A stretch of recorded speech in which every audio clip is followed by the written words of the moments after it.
Әлемде санаулы адамдар ғана қарттыққа ұшырамадық деп айта алады, және оларды көпшілікте мойындаған болатын. Бүгінгі видеода мен сіздерге бірқатар қартаймаған адамдарды көрсететін боламын. Лю Елин. Бұл суретті бір қараған адам бірге жүретін қыз бен жігіт деп ойлап қалуы мүмкін. Бірақ олай емес. Бұл анасы мен баласы. Суреттегі әйел Лю Елин 1968 жылы дүниеге келген. Қазіргі уақытта 55 жаста. Лю Елин: мен дүкендерде жүріп өз жасымды айтсам, көптеген танымайтын адамдар мені қоршап алып, қартаймаудың құпиясын айтуымды өтінеді дейді. Лю Елин өзендерде, әсіресе қыстың аязында жүзгенді ұнатады. Ол жүзуді бүкіл денені қамтитын ең пайдалы спорт деп санайды. Сонымен қатар 30 жылдан астам уақыттан бері жаттығу залына барады. Жаттығу залы адамға денесін қалыпты жағдайда ұстауға көмектеседі.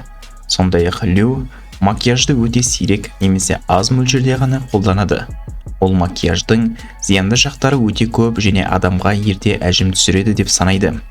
Лю әрдайым өзін бақытты сезініп, ұнаған істермен айналысуға тырысады. Адам күйзеліске ұшырамаса, ағза жастығын ұзағырақ сақтайды.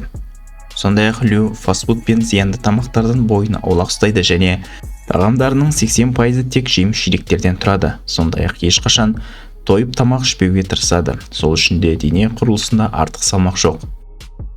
Аннет Ларкинс 1942 жылы туған.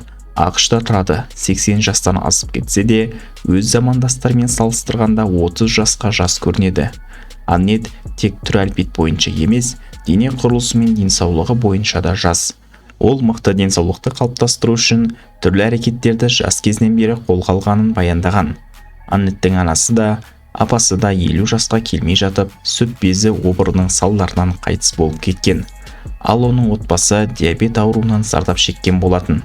Сол үшін Аннет өз сөзінде: мен анам мен апамның қалай азап шеккенін көрдім және болашақта солар секілді азапталып, туыстарыма ауыртпашылық әкелгім келмейді. Сол үшін мен өмірімді өзгертуге бел байладым деп айтқан болатын. Аннеттің қартаймауға себеп болады деп санаған әрекеттерінен келер болсақ, ол тек қана табиғи өңделмеген жеміс-жидектермен қоректенеді. Оның бақшасы бар және сол бақшада өзі тұтынатын бірқатар жемістерді өсіреді. Сонымен қатар жаңғақ өнімдерін жиі тұтынады. Күніне көбіне 2 рет, анда-санда 3 рет тамақ жейді. Таңертеңгі асты бір стакан жеміс шырынын жаңғақтан жасалған салатпен бірге бастайды. Ұйқыдан тұра салып ауыр тамақ ішуді жөн көрмейді. Ешқашан ет жемейді және қандай тамақ ішсе де тек шикі түрінде ғана жейді. Егер күріш немесе қара құмық жейтін болса, оны пісірмей суға салып алып жейді. Таңертең 5:30-нан кешіктірмей тұрып, дене жаттығуларын жасайды. Одан әрі күнделікті іс-әрекеттерін жасап кетеді. Аннеттің сөзінше, ерте тұрса өзін әрдайым қуатты әрі жеңіл сезінеді. Эдсон Брандауа 1967 жылы дүниеге келген.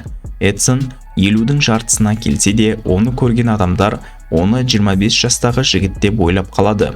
Бұл суреттен сіздер Эдсонның жас кезі мен қазіргі кезін көре аласыздар. Эдсонның айту бойынша бір күні оны полиция тоқтатып құжатын тексергенде, жасы мен түріне қарап сенбей жалған құжат жасатып алды деп күдікке алған болатын.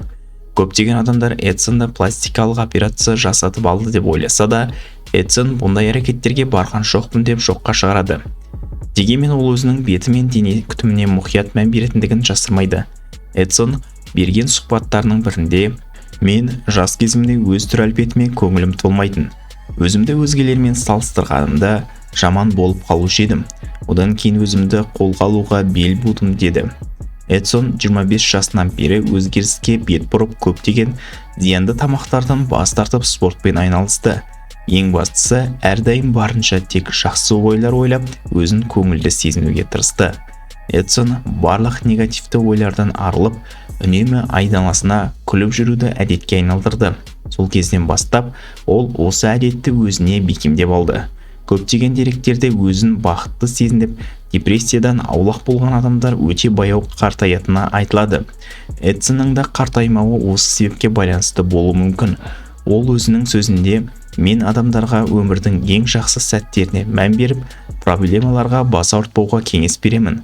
Бастысы проблемалардың болғаны емес, сіз оны қалай еңсеретініңізде дейді.